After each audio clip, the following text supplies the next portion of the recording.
سلام، صبحتون بخیر. امروز چهارشنبه 12 آذر 3 دسامبر و یه رالی جذاب کریپتویی رو از تقریبا دیروز داشتیم. اگه بخوایم شارپش رو حساب کنیم، امروز میخوایم بریم سراغ تحلیل روز خودمون و یه سری نکات اضافه داره این ویدیو نسبت به ویدیو قبل که حتما همراهی کنید. سعی میکنم ویدیوها کوتاه باشه، 10 دقیقه بیشتر نباشه، وقتتون رو نگیره، ولی پر از نکات جذاب باشه. اگر دوست داشتین ویدیوهای قبلی رو هم ببینید و بریم سراغ بحث خودمون. قبلش لازمه بگم که تا جایی که میشه اول هر ویدیو میخوام این جمله رو تکرار کنم: بازارها یا بالا میرن یا پایین میان و اگه بالا برن دوباره پایین میان و اگه پایین برن دوباره بالا میرن. شاید این به نظر یه جمله طنزی برسه که آقای خیابانی میگه، اما واقعیت همینه. پس هر تحلیلی شما تو این ویدیو میبینید چیز عجیبی نیست.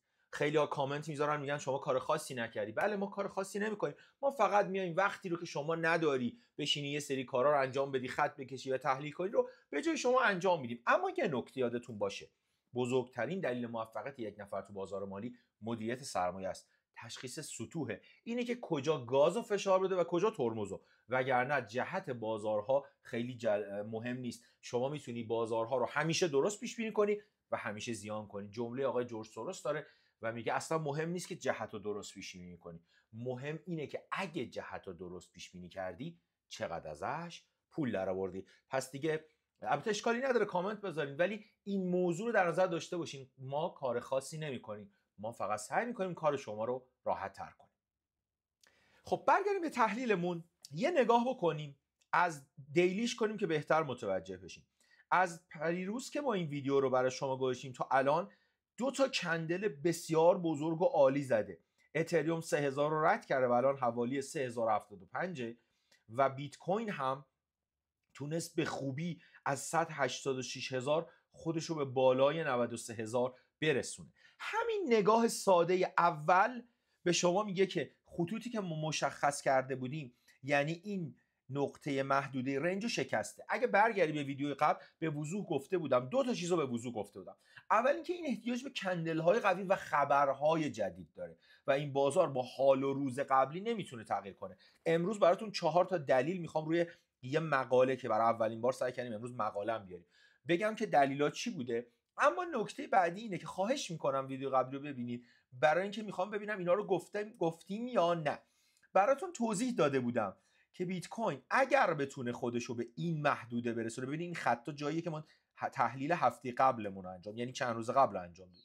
گفتیم اگه بیت کوین بتونه خودش رو به این بالا برسونه و تثبیت بشه، اینا نماد تثبیته، یه رالی خوب داره، برگردین و این جمله رو چک کنین. گفتم اینجا یه سود خوب میشه گرفت. چرا؟ چون در این ریزشه خیلی اوردر بلاک به درد بخوری نداشتیم و خب شما میبینین این اتفاق افتاد. دوستانی که تو گروه من اسمش دوست ندارم وی آی پی بذارم چون من پولی بابت این چیزا نمیگیرم، صرفا بچه‌هایی که بهترن فعال‌ترن رو دور هم جمع میکنیم. اونجا با پرسیدم از بچه‌ها که چی تو تحلیل قبلی براتون جالب بود و اونا گفتن و من میخوام بگم پس یه چیز جالبی که میبینیم اینه که این اتفاق افتاد. دومین نکته اینه که ارزش سطوح خیلی مهمه. نگاه کنین شما در این مسیر همونجوری که میبینید یه مسیر هموار میبینید، اما نگاه کنین اینجا رو که عبور کرده یه بار، 2 بار و بعد، پس این خط مهمی بوده و اینجا هم نگاه کنید زیرش واکنش میداده. باز تکرار میکنم تحلیل قبلی ما اینجا بوده، تحلیل قبلی ما اینجا بوده. من حالا یه دقیقه ببینم این آره اینجا برای شما میفته فکر میکنم، یعنی در محدوده 87000 و در این نقطه بوده. من حالا خط بکشم، بعضیا میگن تو یوتیوب درست نمیفته. ما اینجا تحلیل رو شروع کردیم، پس خطی که کشیدیم مثلا اینا رو نمیدیدیم. میبینی اینجا واکنش میده، میاد بالا و دوباره در این محدوده، من با سعی کنم اینها رو با مربع نشون بدم، و میاد بالا و در این محدوده نگاه کنید اینجا یه تجمع داره، میاد اینجا دوباره واکنش میده در محدوده بعدی که من اینو خطو بیارم و اینجا، و بعد شروع میکنه به حرکت. دوباره کجا تجمع میشه؟ اینجا در این باکس. پس این خطوط مهمه. بعضی از دوستان میگن یا بالا میره یا پایین. نه خب بالا رفت، اوکی. شما کجا خریدی؟ کجا خارج شدی؟ هنوز داری؟ خیلی وقتا بود که تا اینجا میومد و شما داشتی و میریخت. کجا قراره خارج بشی؟ الان کجا قراره خارج بشی؟ استاپ بعدیت کجاست؟ اینا سوالای مهم مارکته، نه اینکه بالا میره پایین. بعد شما دوباره دارین میبینین در این محدوده‌ای که ما خطوط قرمز، ما هم هی نگم، در این محدوده‌ای که خطوط قرمز کشیده شده، ببینین چه داستانی داره. شما این محدوده رو مقایسه کنین با این، یعنی شما اگر این محدوده رو نگاه کنین این شکلی، اصلا قابل مقایسه نیست با این محدوده. حرکت رو نگاه کنین، یک حرکت اسپایک و یک حرکت شارپ و اینجا یک حرکت رنج رو داره. خب و بعد دوباره اومد تو این منطقه جمع شد و عبور کرد. خب حالا ما امروز اگر بخوایم برای ادامه مطلب چند تا کار داریم. اول میخوام خیلی سریع برای اولین بار بریم روی مقاله‌ای که 1 ساعت پیش منتشر شده و داره توضیح میده که چرا 4 دلیل که چرا کریپتو یهو منفجر شد و اومد بالا. دلیل اول میگه شاخص ترس و طمع یه دابل باتم زده، یه در واقع حرکت مشابه حرکت هایی که قبلا جایی که زده بود به این محدوده اگر میرسید یه رشد میکرد، الان دوباره به همین نقطه رسیده بود. پس یکی از عواملش این میتونه باشه که خب اونو برای کسایی که تکنیکال و این چیزها رو دوست دارن. دومین دلیل ونگارد که سالها جبهه داشت علیه کریپتو، اومد پیوست به بقیه نهادهای مالی بزرگ و اعلام کرد که سرمایه گذارانش میتونن بیان و از کریپتو استفاده کنن و دسترسی بهشون میده. و نکته جالب اینه که بانک آف امریکا به توصیه کرده که تا 6% سبدتون میتونید کریپتو بگیرید. نکته سوم اینه که بیت کوین و اتریوم ETFاش بالاخره جریان ورود پول داشتن، بعد از خروج‌های متوالی ورود پول داشتن. و نکته چهارم اینه که ترامپ آقای کوین هست رو قراره به عنوان نکست فدرال رزرو چیر، رئیس فدرال رزرو بعدی به نظر میرسه منصوب کنه که اینا خبرهای مثبتی بود. من امروز خیلی سریع از اینا میگذرم، تو کامنت ها بهم بگین کدوم بخش بهتره، کدومو بیشتر بگین و کدومو کمتر. روی نرم افزارمونم اگه نگاه کنی در 4 ساعته کندلای قوی دیده میشه و اگه بیایم 1 ساعته، ضمن دوستان گفتن این چجوری در دسترس قرار میگیره، این هنوز منتشر نشده، هر وقت منتشر شد حتما خدمتتون میگم. خب الان اگه برگردیم نگاه کنیم، بالاخره اون منطقه شکسته. این در مورد بیت کوین، این اونجاییه که ما براتون خطچین کشیده بودیم، یادتونه؟ این شکسته.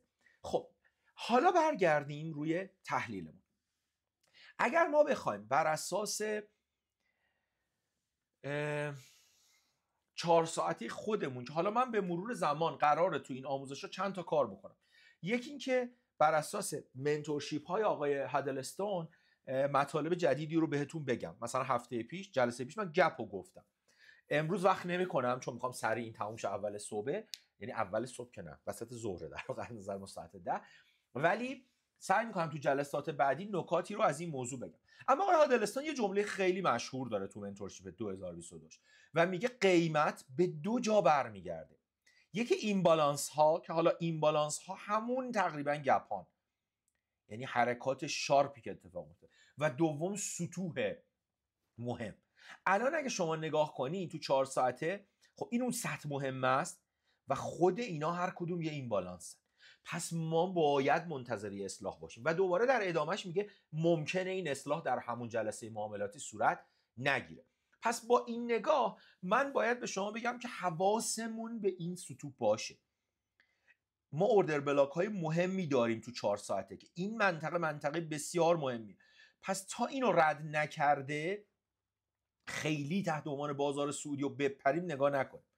اونو رد کنه، این ور ما 1-2 تا منطقه جالب داریم که جالب ترین منطقهش جاییه که در اون ریزش شدید تاریخی که 19 میلیارد دلار لیکوید شد باعث رشد بازار شد. خب اینجا بیاد میتونه برای بالا رفتن براش دلیل خوبی باشه. دیگه جایی که برای بالا رفتن میتونه دلیل خوبی باشه اینجاست. ولی به همین نسبت شما اوردر بلاک هایی رو هم میبینین تو همین محدوده. پس اگه بخوایم حساب کنیم، چون این واکنش سعودی شده اینجا اوردر بلاک، برگردیم 1 ساعتش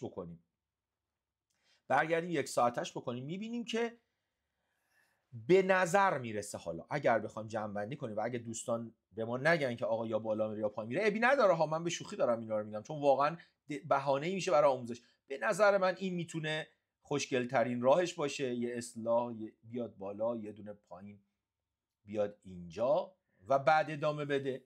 ولی اگه بخواد خیلی حالگیری کنه میتونه بیاد بالا، یعنی راهو ادامه بده، از اینجا به این برگرده، به این برگرده، به این برگرده و شاید به این برگرده و هنوز بازار کریپتو برای ما اون چهره خیلی سعودیشو روشن نکرده. پس ما باید حواسمون باشه. حالا من سعی میکنم به مرور بعد رو بازار آپشن هم بگم. مثلا تو این شرایط شاید بکنید بهترین کارا اینه که پوت آپشن اینجاها رو بخریم و کال آپشن اینجاها رو. این خیلی گزینه بهتری. اگر نمیدونین بازار آپشن چیه، تو همین پلیلیست ما 2 تا ویدیو آپشن آتی و طلا آپلود کردیم که این ویدیوها رو پارسال با آموزش میدادیم. واقعا عددهای بالایی 2 سال پیش که خیلی عددهای بالایی بابتش میگرفتیم، ولی الان برای اینکه توسعه سطح بازار به صورت رایگان گذاشتیم. خب پس من چون نمیخوام امروز وارد دیتیل بشم و بیت کوین رو فقط تحلیل کردم برای اینکه شما بر روش بتونید اتریوم هم کار کنید. یکی از کارهای خیلی جذاب که میشه انجام داد اینه که ما سطوح بیت کوین رو نگاه کنیم، اتریوم ترید کنیم. اینم کار خوبیه. بعدها بهتون میگم بهترین کار اینه که دابل ترید کنیم، یعنی سطوح خوب هر دو رو. مثلا نگاه کنید الان اتریوم به یه منطقه خیلی مهم رسیده، نگاه کنیم ببینیم بیت کوین هم میشه برای چیزی پیدا کرد. خب نه. پس اینجا باید حواسمون باشه که مثل دبستان راهنمایی بهش میگفتن میانگین متحرک، ببخشید بمیمیم که مخرج مشترک بین اینا میتونیم بگیریم. در نهایت اینکه بعضی از بچه‌ها گفتن که آپشن کریپتو رو چجوری میشه ترید کرد. جواب اینه که به زودی راجع بهش صحبت میکنیم. بعضیا گفتن که بروکر کجا فیوچرز ترید کنیم، راجع بهش صحبت میکنیم. اگه برین تو کانال تلگرام من که آیدی سلمان یزدانی هست، اینجا فکر میکنم بله اینجا براتون گذاشتم، این اینستاگرامه و تلگرام هست، تو این برین میتونین چیزای خوبی رو پیدا کنید. ولی اگر میخواین تو ویدیو یوتیوب باشه منتظر باشید. یه دنیا ممنون که همراهی میکنید. خیلی ویدیوی صبحگاهی سریع شد. نظرتون رو بگین. ممنون.